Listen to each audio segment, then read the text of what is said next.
बिस्मिल्लाहिर्रहमानिर्रहीम। अस्सलाम वालेकुम। मैं हूं अतीकुर रहमान एडवोकेट और आप देख रहे हैं ज़रबे कलंदर। मेरे पाकिस्तानियों, जैसा कि आपको मालूम है 17 जुलाई 2022 को पंजाब असम्बली में 20 डिसिडेंट्स मेंबर सूबाई असम्बली की जगह पे इलेक्शंस हुए, जिसमें एक तरफ पीटीआई के मेंबर्स कौमी सूबाई असम्बली के लिए कॉन्टेस्ट कर रहे थे, जबकि दूसरी तरफ से पीडीएम के उम्मीदवार कॉन्टेस्ट कर रहे थे। और सब ने देखा कि जो नैरेटिव इमरान खान साहब ने 9 अप्रैल के पास बिल्ड किया, वो नैरेटिव तमाम आवाम में जो है सरायत कर गई है। और उस नैरेटिव को बिल्ड करने को जो उन्होंने किया 17 फरवरी को, उसको डिलीवर किया आवाम ने। सब ने देखा कि पीडीएम ने और न्यूट्रल्स ने, इस्टेब्लिशमेंट ने, पंजाब हुकूमत की तमाम एडमिनिस्ट्रेशन, पुलिस ने ज़ोर लगाया पोस्ट प्री पोल रिगिंग करके, poll rigging on polling day और पोस्ट पोल रिगिंग, पूरी कोशिश की कि किसी तरह से पीडीएम के उम्मीदवार इन 20 सीटों में से मेजॉरिटी सीट्स ले सके। लेकिन जिस तरह उन्होंने इमरान खान ने मोबिलाइज़ किया 17 जुलाई से पहले इलेक्शन में, जगह जगह पे गए, हर शहर गए, मुजफ्फरगढ़ गए, लिया गए, बकर गए, हर सिटी में जहाँ पर भी कॉन्स्टिट्यूंसी में इलेक्शन थे, इमरान खान ने चार्ज किया जिस तरह क्राउड को, वो डिलीवर हो रहा 17 जुलाई को। और land sliding victory Pakistan Tehreek इंसाफ को 17 जुलाई के प्रोविंशियल असम्बली में मिली। और पूरी कौम दंग रह गई जो मुखालफिन है कि इमरान खान तो जो हवा चली इमरान खान की, अब इसको हराना नामुमकिन हो चुका है, क्योंकि इमरान खान अब एक पार्टी के ख़िलाफ़ नहीं लड़ रहा था। ये बड़ी पॉइंट टू बी नोटेड है कि वो एक पार्टी के लिए नहीं, अब सारी पार्टी मिल के इलेक्शन लड़ रही थी इमरान खान के अगेंस्ट। लेकिन 15 सीटें जीत जाना, जबकि 2 सीटें सबको मालूम है ये पीटीआई की सीटें थी, लेकिन उसको किसी तरह रिगिंग करके हरा दिया गया। 15 सीटों के जीतने की वजह से जो एक हाइप क्रिएट हुई है, इंशाअल्लाह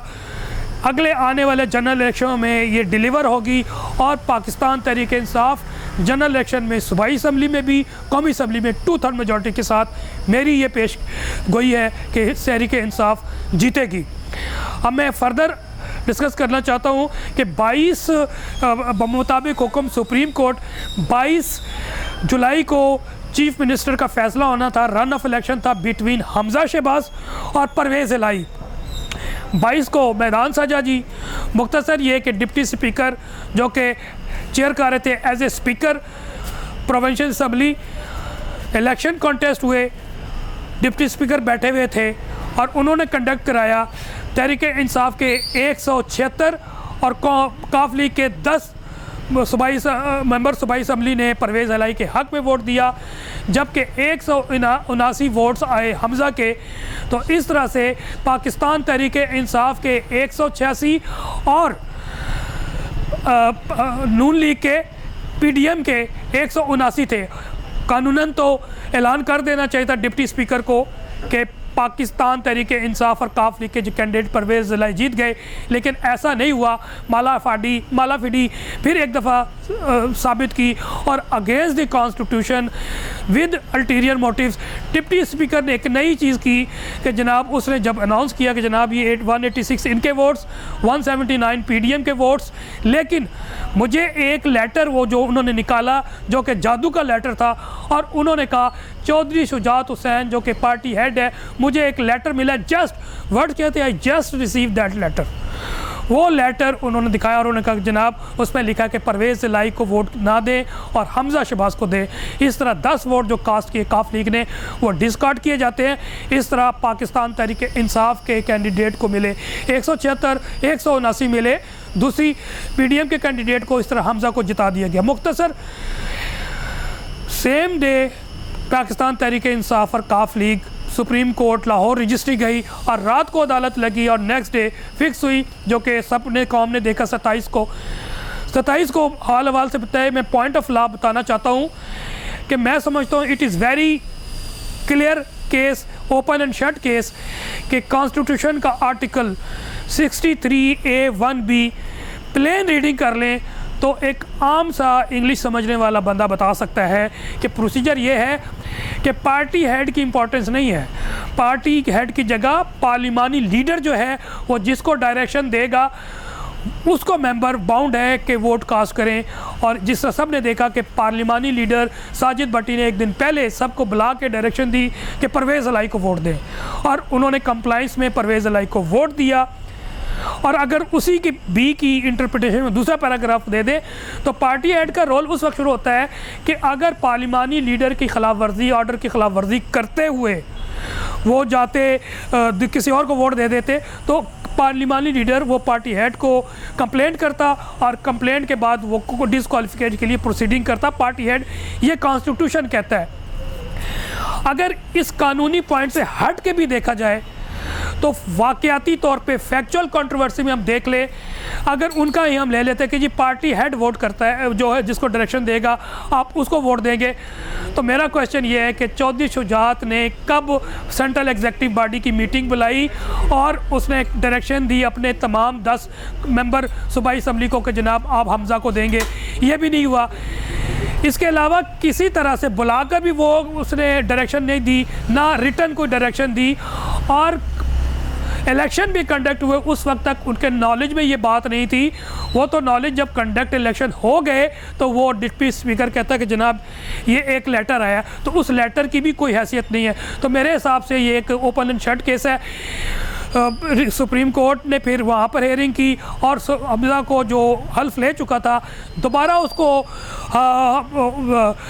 गैर आइनी चीफ मिनिस्टर कंसिडर किया और उसको कहा कि जब तक ये फ़ैसला नहीं होता 184(3) की जो पटिशन है कॉन्स्टिट्यूशन ऑफ पाकिस्तान की, उसको जब तक फ़ैसला नहीं तो आप एज ए ट्रस्टी वज़ीर आला चलाते रहे, क्योंकि ताकि गुड गवर्नेंस के लिए कोई प्रॉब्लम ना हो। आज 1 बजे हेयरिंग की डेट थी सुप्रीम कोर्ट ऑफ पाकिस्तान में। आर्गूमेंट्स एट लेंथ हुए दोनों पार्टीज़ की तरफ से, लेकिन मैं समझता हूँ क्योंकि इनके पास कोई आर्गूमेंट्स ही नहीं थे, इन्होंने जो मिसाल दी प्रेसिडेंट कोर्ट की वो the PLD 2015 Supreme Court 401, PLD 2018 Supreme Court 370। ये रेलेवेंट ही नहीं था with regard to powers of parliamentary party to cast to direct the their members to vote to some candidate of chief minister. तो वो irrelevant बात कर रहे थे, जबकि हमारे वकील उनकी तरफ से जो वकला थे, एक तो आज़म नज़ीर तारड़ फेडरल मिनिस्टर पेश हुए, फिर इसके अलावा सलाउद्दीन साहब थे जो कि गालिबन शुजात के वकील थे, फिर उस्मान मंसूर साहब थे वो पेश हुए डिप्टी स्पीकर की तरफ से, फिर इरफान कादिर साहब पेश हुए गालिबन नून लीग की तरफ से, हमारे PTI की तरफ से हम बैरिस्टर सैयद अली ज़फ़र साहब ने आर्गूमेंट्स किए और उन्होंने अपने आप को रिस्ट्रिक्ट और कन्फाइन किया up two point of law. और मुख्तसर से आर्गूमेंट ने बताया कि ये प्लेन रीडिंग ही कर लें तो बात क्लियर हो जाती है, जबकि ये जो जजमेंट का हवाला दे रहे हैं they are beating about the bush and nothing more this. बल्कि मैं ज़रा लाइटर मूड में अगर ये बात करूँ तो लेटर मूड में अगर बात करूं तो ये इसका इनकी जो आज सारे आर्गूमेंट्स थे उनका कोई सब्सटेंस नहीं था, ना कोई पॉइंट ऑफ लॉ बात कर रहे थे। बस जिस तरह हफ्ते से लेके सोमवार तक PDM के तमाम लीडर्स, मरियम नवाज़ को देख ले, हमज़ा शहबाज को देख ले, बिलावल को देख ले, दूसरे टीयर के लीडर थे, तमाम ने जो कोशिश करनी थी सुप्रीम कोर्ट को मिलाइन करने के लिए, थ्रेट करने के लिए, प्रेशराइज करने के लिए हर हरबे इस्तेमाल किए। और सबको मालूम है कि yesterday Twitter account 529 Twitter accounts बनाए गए जिसको मरियम सफदर भी फॉलो कर रही थी, और उसमें सुप्रीम कोर्ट के 3 जजेस जो हैं, चीफ जस्टिस साहब और 2 जस्टिस एजाजुल हसन और जस्टिस मुनीब अख्तर को उन्होंने मिलाइन करने की कोशिश की। और आज भी ये हैरान कुन बात है कि सुप्रीम कोर्ट की प्रोसीडिंग में भी उनके वकला जो है ऐसा लगता था वो गालम गलोच ब्रिगेड है और यहाँ पर वो प्रेशराइज़ कर रहे हैं और किस तरह प्रोवोक करने की कोशिश कर रहे हैं पाकिस्तान तहरीक इंसाफ के वकला को या जजेस को। और इवन एक वक्त ऐसा आया कि आज़म नज़ीर तारड़ ने कंटेम्प्ट ऑफ कोर्ट करने की कोशिश की, अजीब ही रवैया अख्तियार किया, थ्रेट करने की कोशिश की, जिस पे चीफ जस्टिस साहब नाराज़ भी हुए और उन्होंने कहा जनाब ये आप शॉपिंग सेंटर में नहीं है, ये सुप्रीम कोर्ट में खड़े हैं, आपको डेकोरम का ख्याल रखना चाहिए, जिसकी वजह से फिर उन्होंने माजरत की। फिर इरफान कादिर जो उनके एडवोकेट थे, उनका तो रवैया ऐसा लगता है कि वो किसी आम इंसान का रवैया नहीं था, यानी कि उनका शुरू भी किया उन्होंने थ्रेट के साथ और ख़त्म भी थ्रेट के साथ किया, और पाकिस्तान तहरीक इंसाफ और तमाम को बुरे अल्फाज जो कि मैं नहीं ले सकता नाम से पुकारने की कोशिश की। मुख्तसर ये कि सुप्रीम कोर्ट में भी माहौल ख़राब करने की कोशिश की, लेकिन मैं समझता हूँ सिगेस्ट्री थी ये पाकिस्तान तहरीक इंसाफ के लीडरान की जो वहाँ पर बैठे हुए थे। इसके अलावा वकला भी दे केप्ट काम एंड कूल, उन्होंने सब्र का मुजाहरा किया, तहम्मुल का मुजाहरा किया,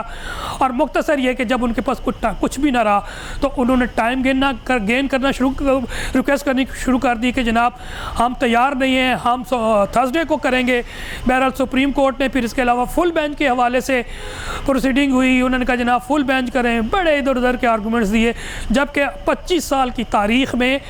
3 या 4 केसेस में फुल बेंच बनाए गए हैं, एक 21 अमेंडमेंट में, एक 18th अमेंडमेंट, एक एनआरओ केसेस में। ये बड़ा कॉम्प्लिकेटेड कॉन्स्टिट्यूशनल इशू था जिसकी वजह से फुल बेंच बना था। ये तो पॉइंट ऑफ लॉ भी बल्कि एक प्लेन केस है, उसमें तो सिर्फ ये जवाब देना था कि डिप्टी स्पीकर ने किस तरह कहा है कि हम कंप्लाइंस, उसने कहा था कि मैं सुप्रीम कोर्ट के ऑर्डर की कंप्लाइंस करते हुए जनाब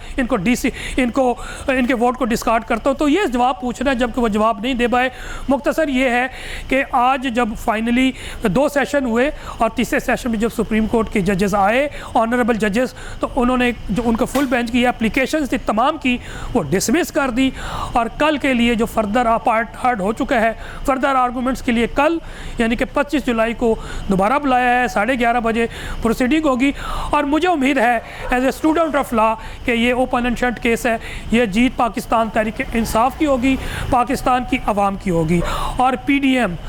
जो चोरों का टोला है, डकैतों का टोला है, इनको शिकस्त फाश होगी। और ये तमाम जो रिजेंटमेंट आवाम की तरफ ये बढ़ती जा रही है, ये डिलीवर होगी, ये जाके साबित होगी नेक्स्ट इलेक्शन में जब आवाम इनको बुरी शिकस्त देंगे, और पाकिस्तान तहरीक इंसाफ को पंजाब असम्बली में भी, KPK में भी और कौमी असम्बली में भी 2/3 मेजॉरिटी के साथ इंशाल्लाह लेकर आएंगे, और फिर ताकि इमरान खान साहब खुल के रिफॉर्मेशन कर सके, गुड गवर्नेंस कर सके, डिलीवर कर सके। मुझे उम्मीद है कि कल पाकिस्तान तहरीक इंसाफ के हक़ में फ़ैसला आएगा।